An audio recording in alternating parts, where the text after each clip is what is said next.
Hallöchen, ihr Lieben! Heute gibt es das besondere Video, nämlich die Bayram-Torte oder auch auf Arabisch. Sag du es bitte. Ich habe es immer noch nicht gelernt. Dieser Buchstabe im Arabischen. Ein. Eid. Oh Gott, ich kann es nicht. Ich kann es nicht. Mein Hals ist nicht, mein Gaumen ist nicht gemacht dafür. Eid.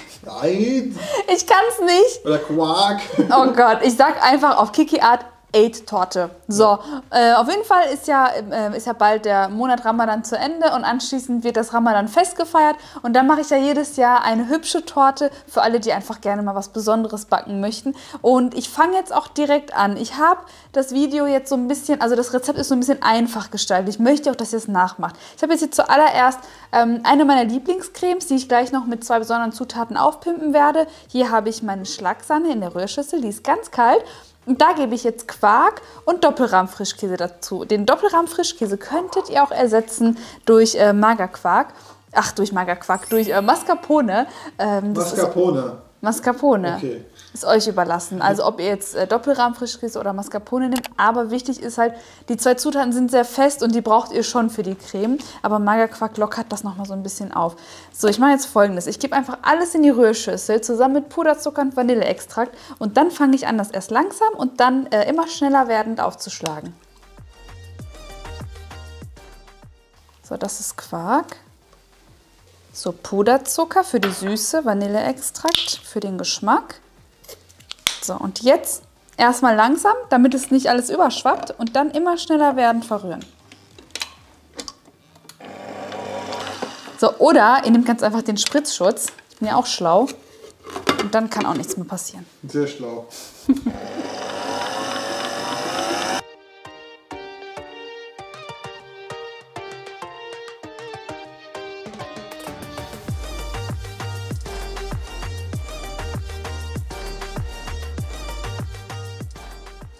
Nach weniger als 2 Minuten ist die Creme soweit fertig. Die ist auch sehr, sehr fluffig und die wird auch im Kühlschrank fest. Ich habe am Ende, das habt ihr gesehen, ein bisschen Sahne fest einrieseln lassen. Das hilft einfach, dass es dann im Kühlschrank auch noch stabiler wird. Das empfehle ich euch auch. So, und jetzt gebe ich noch frische Früchte rein. Jetzt haben wir gerade Erdbeersaison und Ramadan zusammen. Daher unbedingt ausnutzen. Ich liebe Erdbeeren. Die habe ich jetzt hier geviertelt. Die gebe ich jetzt mit zur Creme. Was ich auch mache, die Idee kam mir gerade, ich gebe diese Lotuskekse rein. Das sind diese Spekulatius-Karamellkekse. Also wenn ihr die jetzt nicht habt und Butterkekse nehmt, dann würde ich jetzt euch ganz ehrlich davon abraten, weil das stelle ich mir wiederum nicht sehr lecker vor. Aber Geschmäcker sind ja auch verschieden.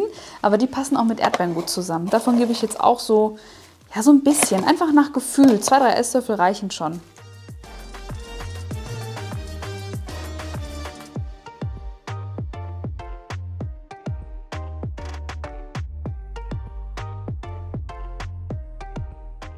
So, die Creme ist fertig. Das ging auch echt schnell. Ihr habt es selber gesehen, auch sehr, sehr unkompliziert. Und jetzt habe ich hier meine Biskuitböden. Ihr wisst, ich bin kein Fan von endlos langen Videos. Deswegen habe ich die schon mal vorbereitet. Und ich habe ja auch ein Basic-Video. Das ist das Video aus Kikis Backschule. Da habe ich euch ja gezeigt, wie das funktioniert. Und ich werde euch auch die ganz genauen Mengenangaben zu allem in die Videobeschreibung schreiben. Auch zu den Biskuitböden, die ich genommen habe. Ich werde euch die Backzeit reinschreiben, sodass ihr es ganz easy nachmachen könnt. Ich habe es heute so gemacht. Ich möchte nämlich für mein Design eine sehr hohe Torte haben und habe jetzt hier meinen Biskuitboden aufgeteilt in 2 18 cm Tortenringen und dann backt es auch gleichmäßig, als wenn ihr jetzt die Masse einmal komplett reinfüllt, dann wird es oben trocken und innen vielleicht nicht gar. Daher das als Tipp am Rande. So, jetzt löse ich die einmal, die sind auch schön abgekühlt. Genau, man merkt, ich faste, ich bin noch nicht ganz da. So, jetzt entferne ich hier einmal den Tortenring und anschließend werde ich jeden Boden einmal durchschneiden. Ich habe jetzt hier auch noch einen extra Tipp für euch, wenn ihr nicht möchtet, dass die Böden oben austrocknen, dann nehmt ihr euch einfach ein Küchentuch, einmal unter Wasser halten, auswringen und dann an die Oberfläche legen. Und dann trocknet euch nichts mehr aus. Boah, das ist ja mega schlau. Ehrlich, ich bin voll beeindruckt. Er ist wirklich beeindruckt. Und alle anderen so, das kannte ich doch schon. Ja, ich kannte das jetzt nicht, ich finde das cool.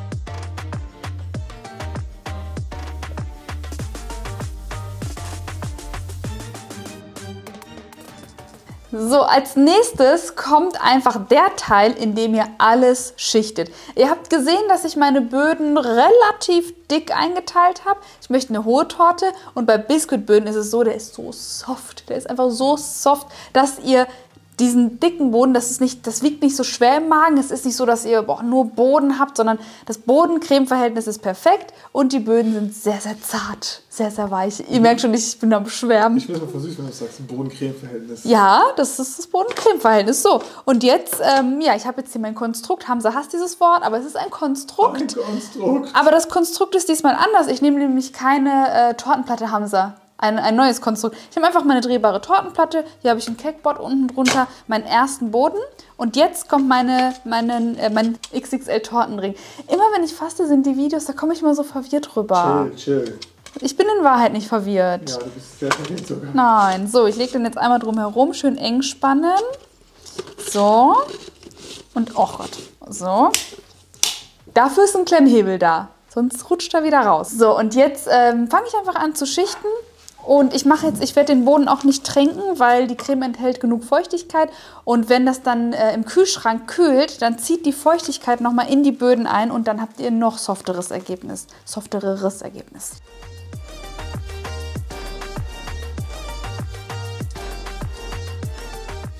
Und das ist das, was ich meine. Für solche Momente, für diesen Augenblick, habe ich meine XXL-Winkelpalette produzieren lassen, erfunden, sage ich mal, weil so gibt es die auch noch gar nicht auf dem Markt. Und da saßen wir echt lange dran. Wir haben an alles gedacht. Materialdicke, ob es nach vorne hin konisch ist oder nicht, ob es vorne spitz ist oder rund. Die Länge, der Griff, alles. Es ist alles durchdacht. Ich verlinke sie euch in die Infobox, genauso wie alle anderen Produkte, die ich benutze. So, und jetzt streiche ich das ganz einfach glatt.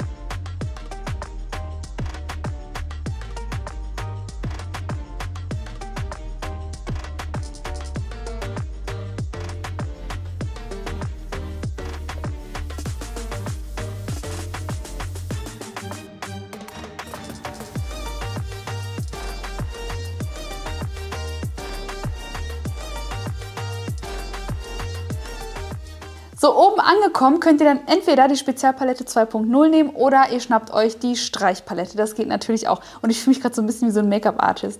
Dann nehmt ihr die Huda Beauty Palette, die Farbe 2.0. Also so weiß ich nicht. Mascara? Ja, also ihr seht, im Backbereich gibt es auch so einiges. So, Concealer? Concealer?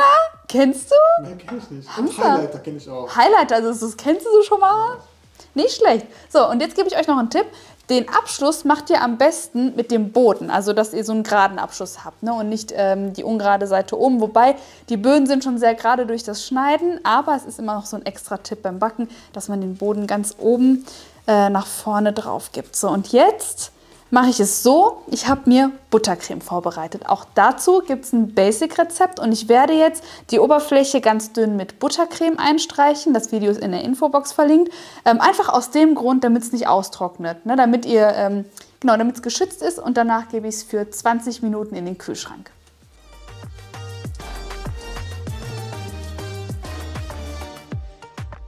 So, die Torte konnte jetzt schön durchkühlen und jetzt brauchen wir irgendwas zur Stabilisation.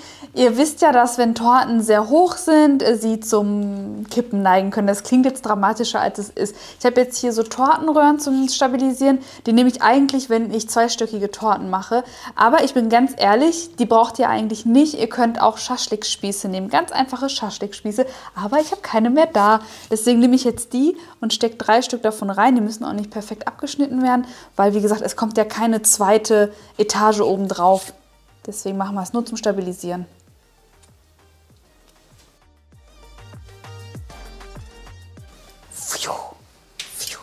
Ist das dein Ernst? Ja, ich fordere dich zum Kampf auf. En garde. En garde. Also, als nächstes werden wir mit meinem XXL Tortenringmesser den Tortenring entfernen. Ihr wisst ja, ich stand vor diesem Problem bei meinem Fault Line Cake. Da habe ich auch eine hohe Torte gemacht und ich liebe hohe Torten. Ich stand vor dem Problem, dass ich die Torte nicht aus dem Tortenring befreien konnte. Wie schlimm ist das, wenn ihr alles bis hierhin macht und dann denkt ihr euch so, okay, wie kriege ich die jetzt raus, ohne dass sie mir an den Seiten bricht oder reißt. Dafür habe ich mein XXL Tortenringmesser entwickelt und werde das jetzt lösen. Das ist eine Neuheit. Das ist eine Neuheit. Also das kann man jetzt auch als Werbung deklarieren. Aber ich glaube, ihr seid mir nicht böse, weil das ist ja mein eigenes Produkt. So, jetzt einmal mit der dünnen Klinge rein. Die andere Seite hält das nochmal fest. So, und dann einmal entlang. Und ihr habt gesagt, Kiki, sei nicht so bescheiden. Das Ding gibt es echt nirgends. Das war halt meine Idee. Ich habe das Problem halt erkannt. Und deswegen muss man schon sagen, es ist schon echt ein geiles Produkt. Hammer. Es gibt es auch nur bei uns. Wir sind die Macher. Ich sage auch, googelt das immer genau. wieder, ich werde das nicht finden. Googelt es, ihr werdet es nicht finden, ihr werdet es aber bei uns finden. Und das ist ja das Schöne. Ich verlinke es euch definitiv in die Infobox. Und jetzt lösen wir einfach mal den Tortenring. Was wir dann machen, ganz einfach, komplett einstreichen mit Buttercreme. Macht euch da jetzt keinen Stress. Wir werden das danach nochmal einstreichen. Es muss also nicht ganz so ordentlich sein. Wow. So, steht noch. Steht alles. Nice.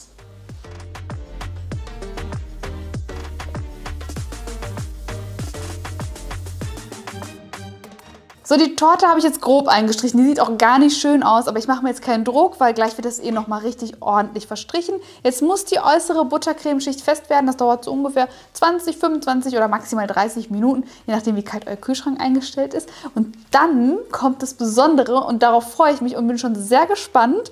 Und ich hoffe, es klappt alles. Also bis gleich. Jetzt ist die äußere Buttercremeschicht fest und wir können weitermachen. Ab jetzt wird es sehr spannend.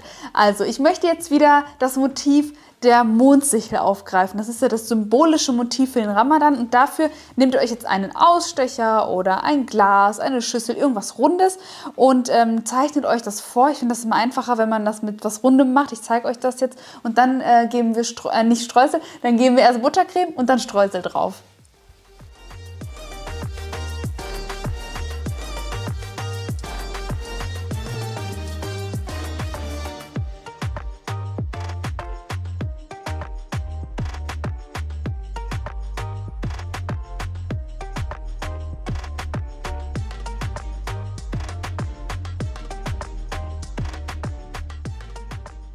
So, jetzt habe ich das einmal kühlen lassen für 10 Minuten, damit auch hier die Streusel richtig schön festsitzen. So, und jetzt werde ich den Rest meiner Buttercreme färben. Wir haben gerade diskutiert, welche Farbe, lila oder blau, aber ich glaube, wir nehmen blau, ne?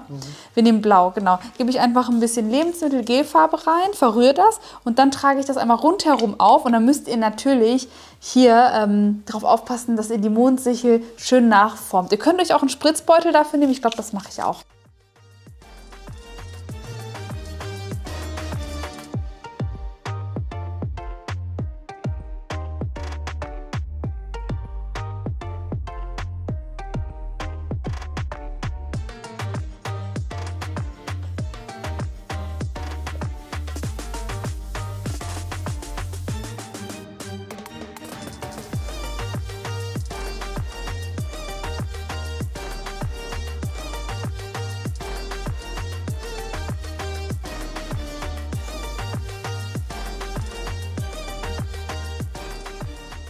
So, beim Einstreichen müsst ihr euch viel Zeit nehmen. Macht das ordentlich, immer wieder hin und her schieben die Buttercreme. Es ist ein bisschen tricky bei der Mondsichel. Alles andere geht ja total einfach. Und ansonsten würde ich euch noch mal einen Tipp geben, kühlt das noch mal ordentlich. Und wenn ihr mögt, streicht den Rand der Mondsichel noch mal mit Lebensmittelfarbe ein. Also es gibt noch mal so einen schönen Touch. Das habe ich auch bei meinem ersten Fault Line Cake gemacht. Und ich finde, das macht das Ganze einfach komplett.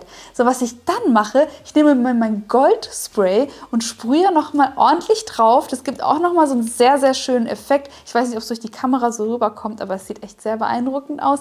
Und ja, dann fehlt ja eigentlich nur noch die Oberfläche. Und da habe ich mir überlegt, ich muss ja jetzt nicht noch mehr in die Höhe ziehen mit irgendwelchen Tupfern, sondern ich nehme ganz einfach Früchte. Frische Früchte, die passen einfach immer. Und dann könnt ihr sie eigentlich auch schon sofort servieren. Und das ist einfach was so Festliches. Das ist einfach festlich. Innen sehr frisch, sehr locker. Natürlich habt ihr außen die Buttercreme, aber es ist ein gutes Zusammenspiel. Und ein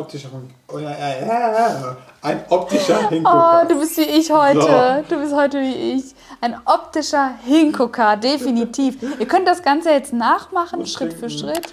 Ja, es ist auch schon langsam dunkel. Und gleich ist Iftar, also gleich dürfen wir auch das Fasten brechen. Ansonsten wünsche ich euch noch einen wunderschönen Tag. Hinterlasst diesem Video ein Däumchen nach oben, wenn ihr es nicht schon längst getan habt. Abonniert meinen Kanal kostenlos natürlich. Und dann sehen wir uns auch bei meinem nächsten Video. Tschüss, eure Kiki.